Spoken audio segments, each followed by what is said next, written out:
Hey, it's Dave Brown here, host of Now with Dave Brown on AMI. Check out this latest highlight from the show. The 6th annual ReelAbilities Film Festival in Toronto kicked off yesterday and runs until the end of the month. The festival showcases shorts, features, and documentaries by and about deaf and disability culture. Linda Luarasi is the festival coordinator and joins us now to tell us more about this year's programming, and she joins us via Skype. Hey, Linda, welcome to the show. Thank you for making time for us today. Thanks for having me here. So, Linda, this is the second year that the festival has gone virtual. Were there any takeaways from last year's event that applied to this year's format?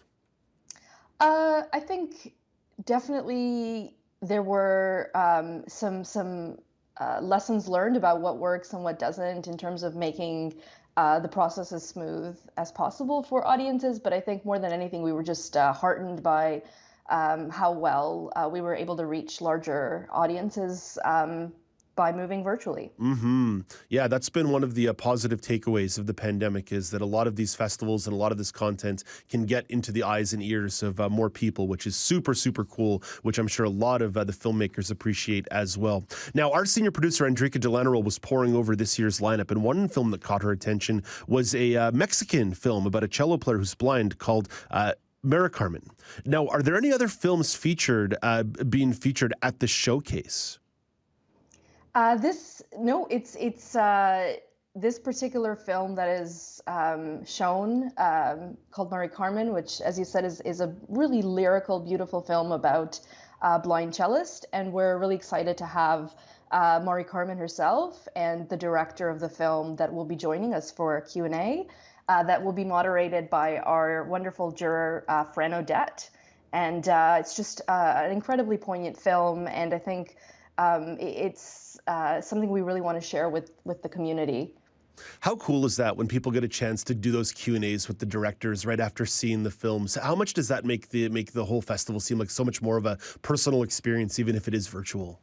I think you've got that right on. It's incredibly intimate that you get to learn about their creative process, and I think just what motivated them to make the film. And in this case, you'll get to meet Carmen, who's the subject of the film, and ask her a little bit about what the process of making this film was like for her, and any other questions that remain. It's a beautiful film about her life and her journey and her relationship with her mother, and I'm really excited to see the conversation that'll follow. Very cool. The festival is also going to be making some greater outreach this year, and has been hosting the Real Education Matinees. So who are these screenings geared towards, and what are they focused on?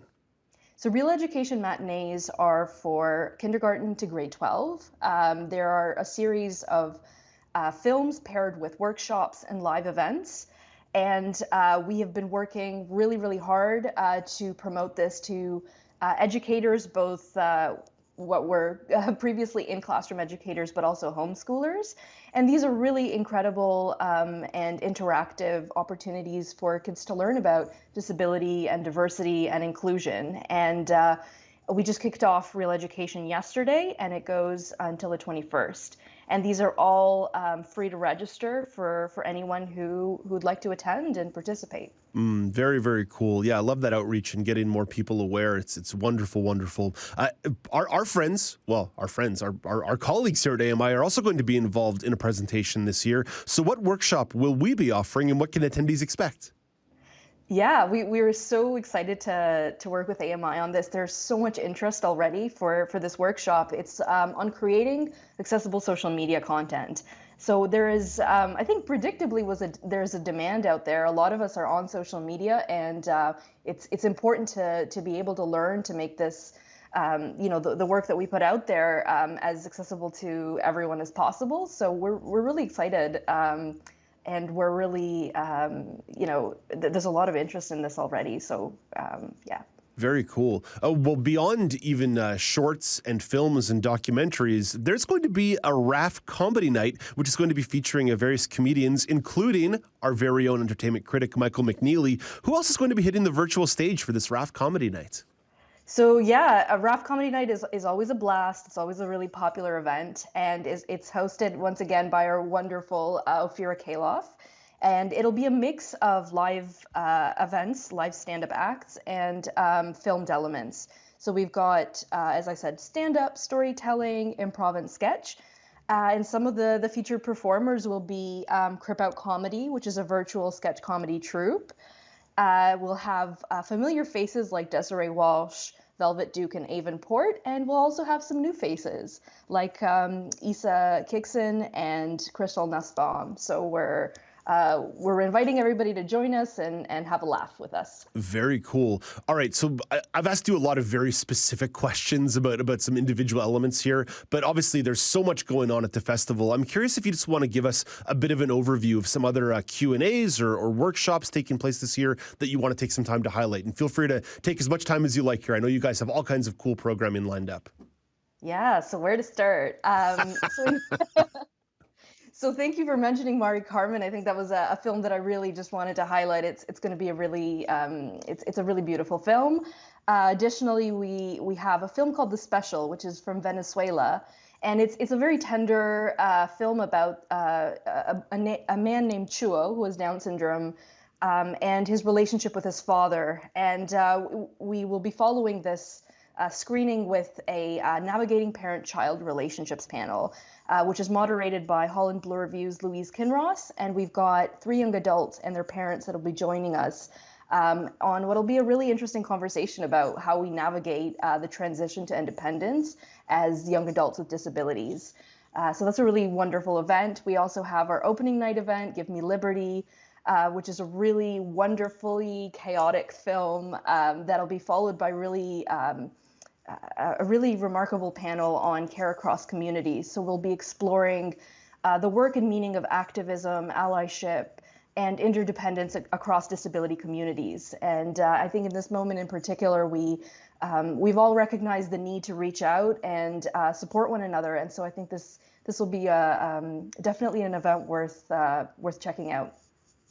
It's really neat to see the growth of the festival as you enter your 6th year. I'm curious how much momentum it seems to be gathering now that you're getting all these international submissions, Canadian submissions. What does it feel like to see so many more artists feeling empowered to tell these stories and contribute to this festival?